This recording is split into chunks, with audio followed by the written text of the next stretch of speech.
Hello, good morning. मी उर्मिला. माझ्या आणखीन एका मराठी ब्लॉगमध्ये तुमचं स्वागत आहे. आजचा दिवस तुम्हाला सुखाचा, समृद्धीचा आणि आरोग्याचा जावो ही ईश्वरचरणी प्रार्थना. तर सकाळी सकाळी व्हिडिओला सुरुवात केली आहे. आता आहे ना, तर गहू भरायची ड्युटी लागली आहे आज माझ्याकडं. तर 9 वाजले. 9 वाजता लाईट येते ना, तर लाईट आल्या आल्या मोटर चालू केली आहे. आणि विराज शाळेत गेलेला आहे. दीदी घरी आवरतीये. आज मी गावाला पाणी भरते. दिवसभर आज पाणीच भरायचंय मला गावाला. चला, व्हिडिओ स्किप न करता पूर्ण बघा.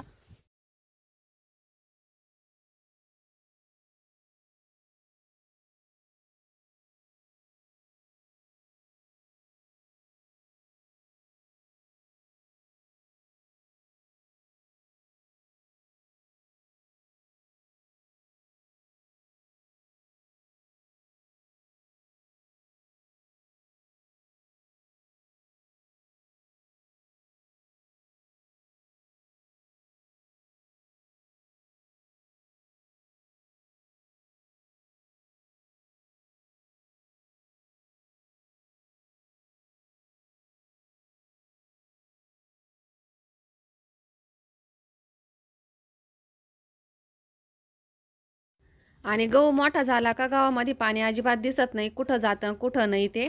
तर असं शोधत शोधत जावं लागतं. तर आता आहे ना 12 वाजले. तर सकाळी 9 वाजता मोटर चालू केली होती ना, तर 12 वाजेपर्यंत आहे ना अर्ध भरणं झालंय भरून. काही लाईट काही गेली नव्हती, त्यामुळं भरणं पण उरकलं. तर मी आता एकटीच होते पाणी भरायला 12 वाजेपर्यंत. तर दिदीला आहे ना सकाळी घरीच काम आवरायला गेलं खूप, त्यामुळे ना ती काय आली नव्हती. तर आता आहे ना ती आली आहे. तर ती म्हणत होती की मम्मी आता तू सकाळपासून बारे देते, तर आता मी देते म्हणून.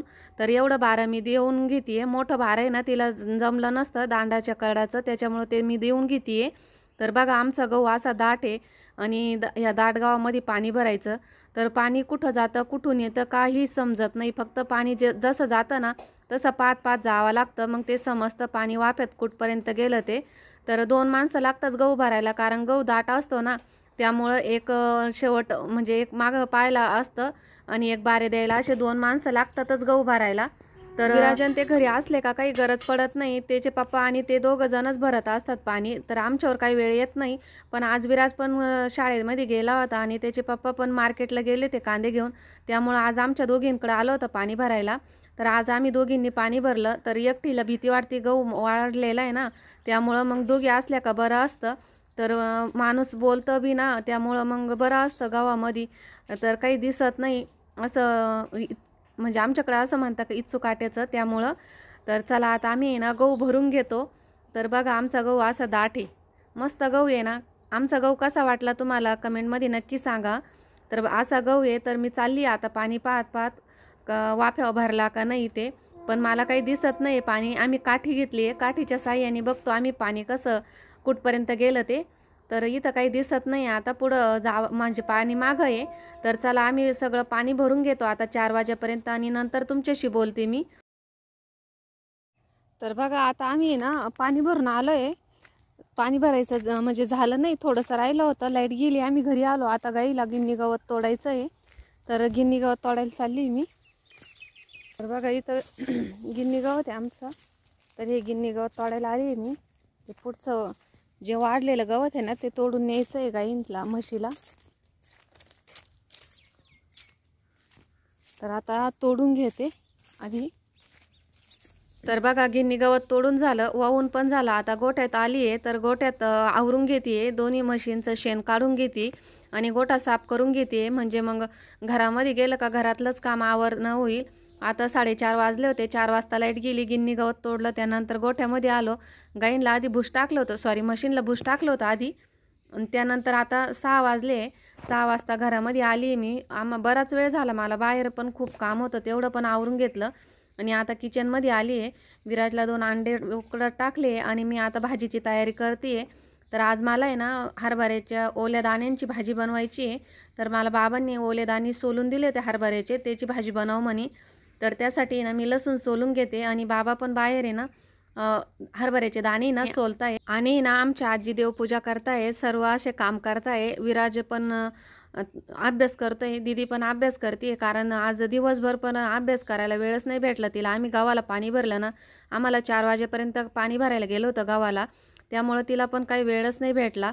तर ती पण आता अभ्यास करते आहे. आणि आता मी स्वयंपाकाची तयारी करते आहे. तर पोळ्यांचं पीठ भिजून घेतलं आहे. आता भाजी करून घेते अगोदर आणि त्यानंतर पोळ्या करते. पोळ्या चुलीवरच बनवणार आहे मी. तर बघा हरभऱ्याचे दाणे आहे ना बाबांनी आणून दिले मला.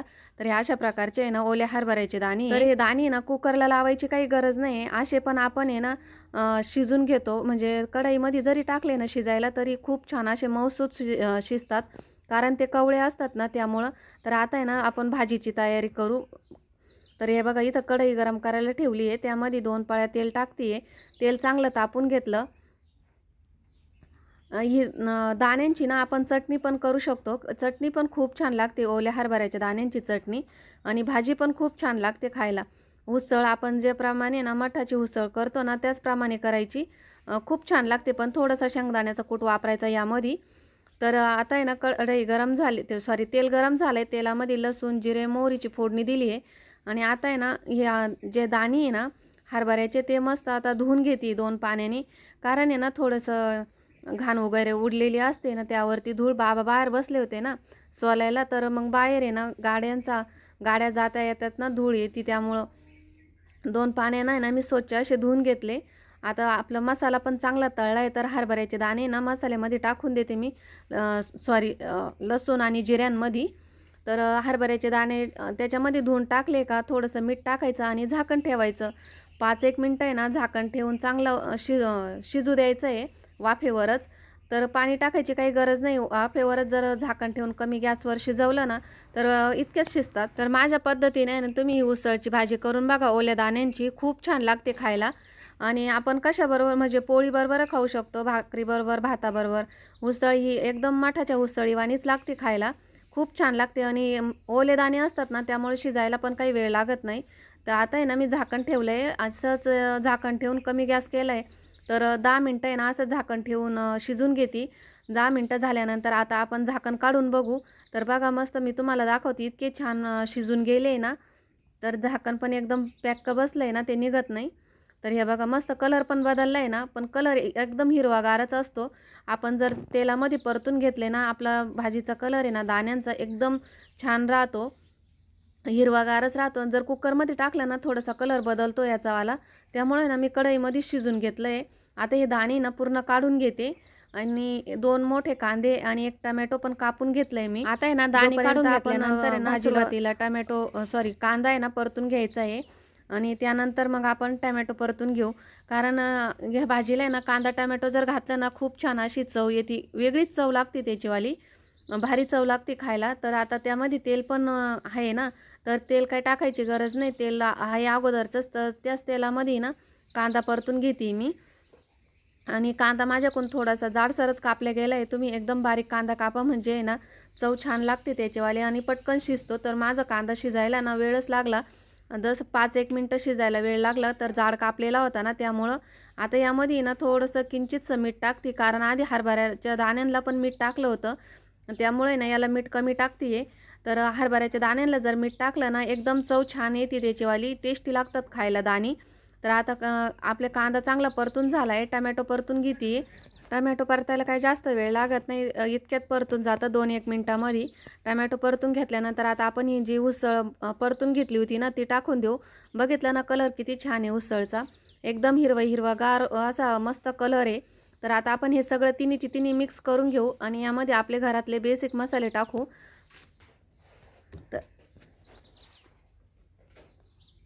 तर मस्त असा परतून झाला आहे. तर यामध्ये ना आता पाव चमचा हळद टाकते आहे. आणि 2 चमचे ना लाल तिखट टाकते आहे. लाल तिखट हे माझं नवीन आहे. नवीन केलेलं आहे मी. कलर खूप छान आहे याला. आणि चव पण खूप छान आहे. तर थोडासा काळा मसाला टाकला आहे मी. आणि पाव चमचा हळद टाकली आहे. 1 चमचा धना पावडर टाकली आहे. असे मसाले टाकले मी. त्यानंतर चांगले मिक्स करून घ्यायचे. आणि असे आपण सुक्की पण टिफिनला पण देऊ शकतो. तर मला आहे ना थोडासा रस्सा पाहिजे होता म्हणून मी रस्सा केला आहे. तर हे बघा अशाच प्रकारची ना टिफिनला सुद्धा भाजी आपण देऊ शकतो. फक्त पाणी टाकायचं नाही. तर आता आहे ना मी त्यामध्ये पाणी टाकते थोडंसं. तर 1 ग्लासभर आहे ना पाणी टाकलं आहे मी. थोडासा रस्सा धरायचा आहे मला आजी बाबांसाठी. त्यामुळे आहे ना मी काही सुक्की भाजी केली नाही. तर रस्सा धरलाय त्यामध्ये आता थोडीशी कोथिंबीर कापून टाकते आणि रस्याला पण छान अशी उकळी येऊ देते.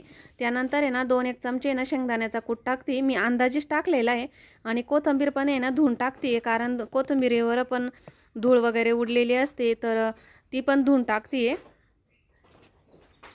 तर तुम्हाला आहे ना शेंगदाणे टाकायचे तर म्हणजे ऑप्शनल आहे, तुम्हाला टाकायचे तर टाका, नाही टाकले तरी पण चालतात.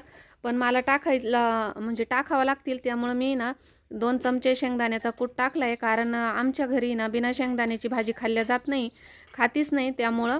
तर आता आहे ना मी शेंगदाण्याचा कूट करून घेते. तर मस्त तोपर्यंत भाजी पण चांगली उकळती आहे. तर शेंगदाण्याचा कूट केला आहे मी कोरडा.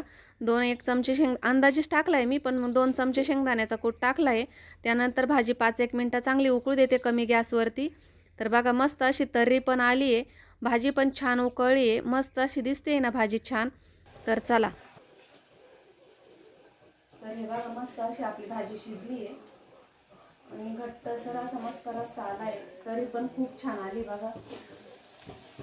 बघितलं मस्त अशी तर्री आली आहे.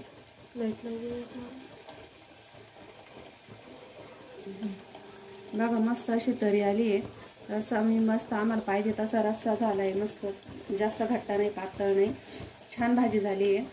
तर आता आहे ना व्हिडिओची एंडिंग इथंच करते मी. तर आता व्हिडिओची एंडिंग आहे ना इथंच करते. भाजी पण झाली, आता आम्ही चाललोय जेवायला. तुम्ही पण या आमच्या बरोबर. व्हिडिओ कसा वाटला कमेंट करून नक्की सांगा. आवडल्यास लाईक करा, शेअर करा आणि सबस्क्राईब करायला अजिबात विसरू नका. माझा व्हिडिओ पाहिल्याबद्दल तुमचे खूप खूप असे धन्यवाद. भेटू पुढच्या व्हिडिओत, तोपर्यंत बाय.